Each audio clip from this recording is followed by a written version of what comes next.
Hai, Assalamualaikum. Okay, hari ni saya nak buat sharing tentang saving retirement plan. Konsep dia lebih kepada 10 tahun simpanan dan tahun ke-25 dapat pulangan lah. Okay, apa yang menariknya plan ni? Okay, saya akan tunjuk kat sini. Sebenarnya kita ada dalam semua orang lah. Semua orang akan ada dua jenis tabung. Okay, tabung pertama,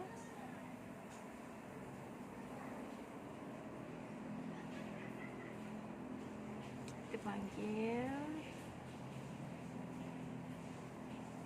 tabung pertama ni kita panggil saving, dan tabung kedua ialah tabung reserve. Apa yang ada dalam tabung reserve? Mesti ramai nak tahu kan. So dalam tabung reserve ni kita ada EPF, yang mana sebenarnya kalau reserve ni duit kita menyimpan tiap-tiap bulan, memang tak usik sampai certain umur.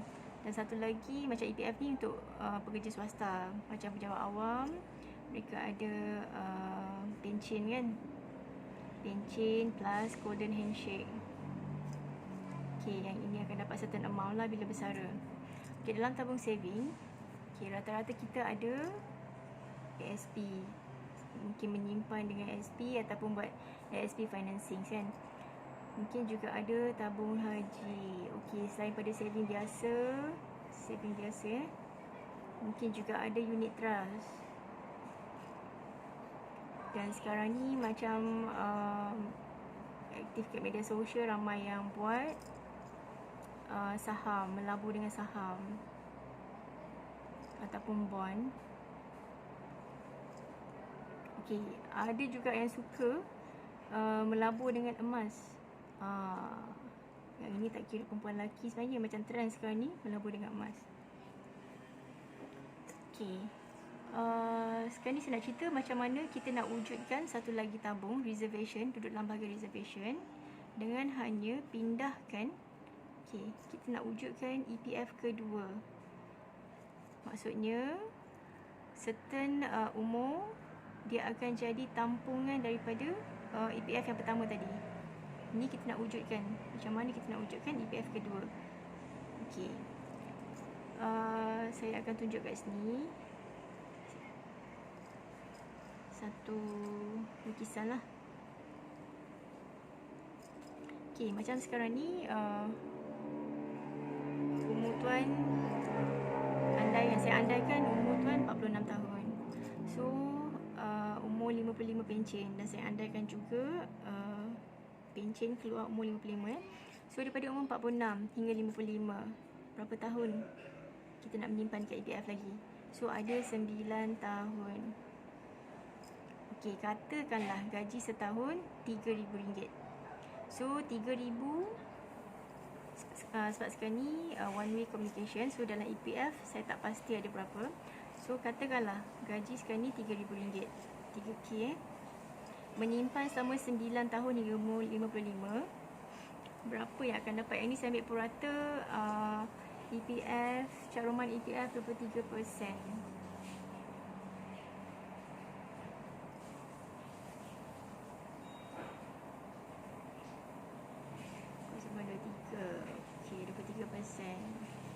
RM3,000 darab dengan 12, darab 9 tahun. Akan dapat RM324,000. Lepas tu darab 0.23, 74. Tambahan 74,000. Saya ambil 74,075 lah kat sini. 75K. So tadi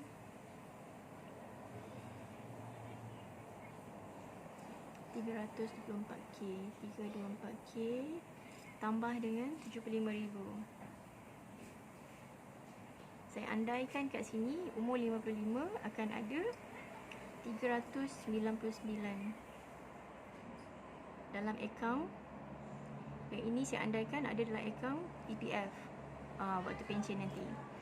Dengan amount sebanyak ni, ini dalam masa 9 tahun. So belum campur lagi dengan EPF sedia ada setakat ni. Contoh macam kalau cik bekerja daripada umur 20 tahun Sampai sekarang berapa amount yang ini akan campur dengan 399k. Okey, time umur 55 ni lah sugar bagi orang-orang pencen. Time tu lah nak beli, ada macam-macam rasa nak beli kan. Ada yang mungkin nak beli kereta idaman, mana tahu dulu teringin nak pakai Porsche ke BM ke, time ni lah orang cakap dah ada duit lebih kan. Ada juga mungkin ada perancangan nak bawa family pergi bercuti luar negara kan. Ada juga yang mana tahu nak bagi hadiah kepada isteri, nak beli emas, gelang atau sebagainya lah. Dan mungkin juga time umur 55 ni anak-anak pun dah besar dan mungkin mereka nak berumah tangga, dan mungkin juga duit daripada saving pencen tu akan digunakan untuk anak-anak. Okey, kalau kita dah guna, macam mana? Apa akan jadi dengan orang kata life, kita tak tahu hidup kita ni 5, 10 tahun lagi, 20 tahun lagi kan. Okey, tapi purata jangka hayat lelaki di Malaysia, jangka hayat untuk hidup ni kajian dah membuktikan 74 tahun purata hidup lelaki. Okey, kalau daripada umur 55 hingga 74 ada 19 tahun lagi. Tapi kat sini kita dah spend duit lah kan. Dah spend duit dan tak tahu berapa baki dan perbelanjaan untuk seterusnya, tahun seterusnya. Okey, saya andaikanlah 3,000. Macam tadi kan gaji 3,000. So umur 55 dah tak ada duit masuk lagi dah. So cuma perbelanjaan berdasarkan duit baki amount yang ada. So saya andaikanlah dalam EPF sebelum ni ada lump sum of money 120,000. So jumlah 120,000 tambah dengan jumlah yang ini, kejap akan ada total 519,000 masa umur 55. Okey, 55 ada lump sum 519k. Okey, hutang rumah dah settle ke? Belum lagi dengan hutang-hutang lain kan. ASB financing, kalau ada ASB refinance dengan bank, dah settle ke belum? Sebab setahu saya maksimum untuk buat bayar balik finance ASB selama 30 tahun.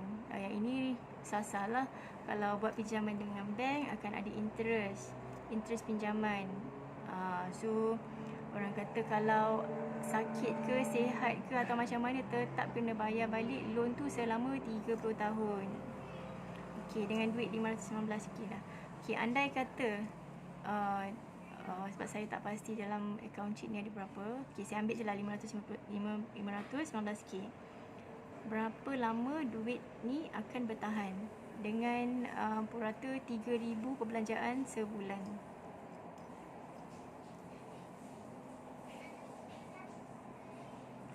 So, saya andaikan umur 74.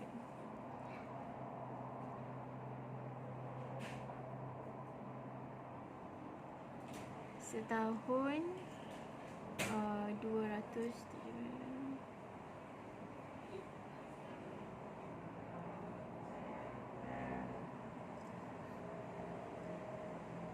Okey, berapa sebenarnya kita nak buat, kita nak spend? Sama ada kita nak kekalkan gaya hidup yang sedia ada ataupun nak kurangkan perbelanjaan daripada 3,000 tu.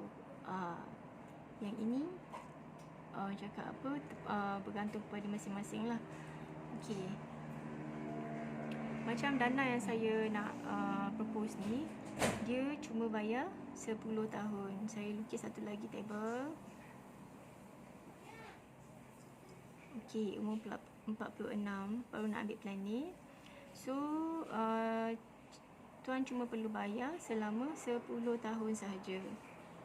So umur 56 dah tak perlu bayar apa-apa lah. Dalam masa 10 tahun ni, AIA akan bayar dividen kepada tuan sebanyak 5%. So 10 tahun je mencarum. So dia stop dekat sini, bayar sampai sini sahaja. Okay, 10 tahun seterusnya, maksudnya tahun ke-11 hingga tahun ke-20 ni 66, tak perlu bayar apa-apa, tapi tuan terima dividen setiap tahun sebanyak 8%. Okey, so tahun ke-25 sebab tempoh matang untuk plan ni tahun 25 tahun kan. Tahun ke-25, umur tuan 71, ni tempoh matang. Setiap tahun ni AIA bayar dividen sebanyak 12%. So berapa yang akan dapat masa umur 71? Okey, ini kita nak tahu. Saya andaikan sum covered untuk plan ni, andaikan tuan ambil 100,000. So 100,000 sum covered. Okey. Sebab 100,000 ni on paper je sebenarnya. Saya ambil untuk 5% 10 tahun pertama. Yang ini 46 ni 10%, 5% untuk 10 tahun pertama.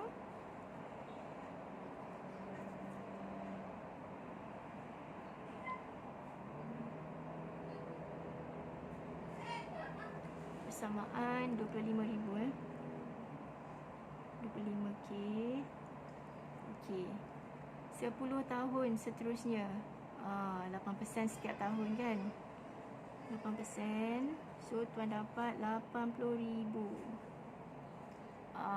Walau masa ni dah tak bayar apa-apa ni, tapi orang kata cuma terima dividen je. Dividen sebanyak 80,000 sebab setiap tahun 8% kan. Okey, tahun seterusnya, tahun akhir tu 5 tahun terakhir AIA bagi lagi 12%. So makin meningkat kan. Yang ini sebanyak 125,000. Banyak tak? Okey, so total tuan akan dapat keseluruhan daripada ni ialah 165,000. Yang ini baru duit dividen. Orang panggil lain ni duit shopping. Okey. So umur 71 berapa yang tuan dapat? Okey. Daripada daripada investment ataupun duit pelaburan yang tuan dapat, kita panggil ni return of investment yang ini 165k ni ROI ataupun account value sebanyak 165k tambah dengan ni 100,000 sum covered tuan tu kan, kita bagi balik, kita pulangkan balik 100k. So bersamaan berapa total yang tuan dapat tahun umur 71? 265k. Banyak ke? Banyak. So jumlah ni okey, tuan akan dapat hingga umur 71 lah. Andai kata orang kata umur panjang lagi. So sebenarnya konsep dia kan, konsep dia duit tu tak lari mana pun. Tuan cuma pindahkan daripada saving sebab kita nak create account EPF 2 ni kan. Tuan cuma pindahkan daripada account saving kepada account reserve. Konsep dia sama macam EPF yang kerajaan buat. Kita menabung tiap-tiap bulan. Yang ni kita ambil tahunan lah, setiap tahun untuk create account EPF 2. Duit tu tak dari mana, cuma kita keluarkan daripada poket kiri ke poket kanan. So duit ni sebenarnya masih lagi duit tuan. Cakap cuma kita nak diversify je, berbagaikan lagi pelaburan tu. Sebabnya kalau terjadi apa-apa pada klien lah kan, kalau orang kata contohlah macam sakit terlantar ataupun kena stroke, kalau tuan buat ASB loan, ASB tetap kena bayar walaupun penyakit kritikal. Tuan dah kena penyakit kritikal sebab stroke ni salah satu daripada 39 critical illness kan. Okey, tu belum lagi kira kalau tak ada medical card, tuan kena keluarkan duit saving, tak kisahlah daripada ASB ke, tabung haji ke, saving yang lain. Sebab ada juga penyakit, ada juga klien yang terpaksa jual tanah sebab nak tampung dia punya kos rawatan hospital yang tinggi. Kita pun tak jangka kan nasib kita macam mana. So apa jadi kalau yang tu kalau tuan sakit, tapi kalau apa jadi kalau tuan pergi tak kembali, orang kata meninggal lah, apa jadi dengan account saving ni? Yang itu mungkin ada yang tahu, mungkin ramai yang masih tak tahu. So duit account ni jadi sebenarnya akan jadi freeze. Duit ni akan dibekukan. Setiap orang yang meninggal, tak kisah dia Muslim atau non-Muslim, account ni akan freeze. freeze ni maksudnya memang kena uruskan melalui mahkamah lah. Macam mana waris nak sediakan duit, sebab nak ke mahkamah kena pasang lawyer, kena melalui amanah raya atau macam mana kan. Sebab yang melalui amanah raya ataupun lawyer, dia memerlukan kos yang bukan sikit. Dia tengok pada property lah. Contoh kalau ada property kan, satu lagi sini saya tambah property. Contoh rumah tu berharga 2 million. Okey, ini pasaran semasa contohlah ada 2 million. Nak cairkan, maksud cair ni ialah macam mana nak jual, nak dapat perintah mahkamah, tuan kena ada 2 orang penjamin dengan garanti 2 million juga. Sebab itulah ramai waris tak dapat nak sediakan ni. So dia akan jadi sangkut dekat situ. Yang tu kalau cerita pasal faraid nanti akan jadi panjang lah. Sebab apa yang boleh saya cakap, once dah meninggal, account saving memang akan freeze. Dan EPF pun sama, akan freeze. Cuma EPF kedua ni yang daripada insurance, apa-apalah tak kisah hibah ataupun saving dengan insurance, AIA akan bayar kepada klien dalam masa 14 hari hingga 30 hari. Sebab duit yang daripada insurance tak kisah hibah ataupun saving atau pampasan daripada insurance, dia tak beku dia akan terus dibayar kepada waris, isteri atau anak-anak lah. Yang itu kelebihan saving dengan AIA lah, saving dengan insurance. Okey. Satu lagi kelebihan plan ni, sebab disebabkan plan ni ada waive. Waiver ni bermaksud kalau klien terkena salah satu penyakit daripada 39 critical illness terkena, kalau lah terkena, akaun ni akan jadi, polisi ni akan jadi percuma. Kita tak minta lah kan. Contohlah bagi tahun ke-8 tiba-tiba terkena sakit jantung, so tuan boleh inform kepada saya ataupun pihak AIA, dan pihak AIA akan keluarkan lah certification yang mengatakan akaun ni percuma, tak perlu bayar apa-apa sebab dah ada waiver. Saya dah masukkan waiver sekali dalam akaun ni.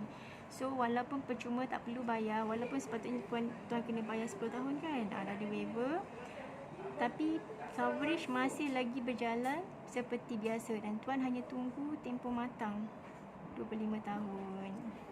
Tapi kalau andai kata tuan pergi dululah sebelum tempoh matang ni, waris akan dapat duit yang ada. Dia kalau duit yang ada ni dia tak melalui faraid. Sebab ni ialah kita panggil hibah. Hibah tu terus memang hak waris. Walaupun dicabar di mahkamah, dia takkan menang. Yang ni dah terbukti lah. So yang tu tak perlu risau. So tu saja perkongsian saya hari ni. Kalau ada apa-apa boleh tanya. Terima kasih.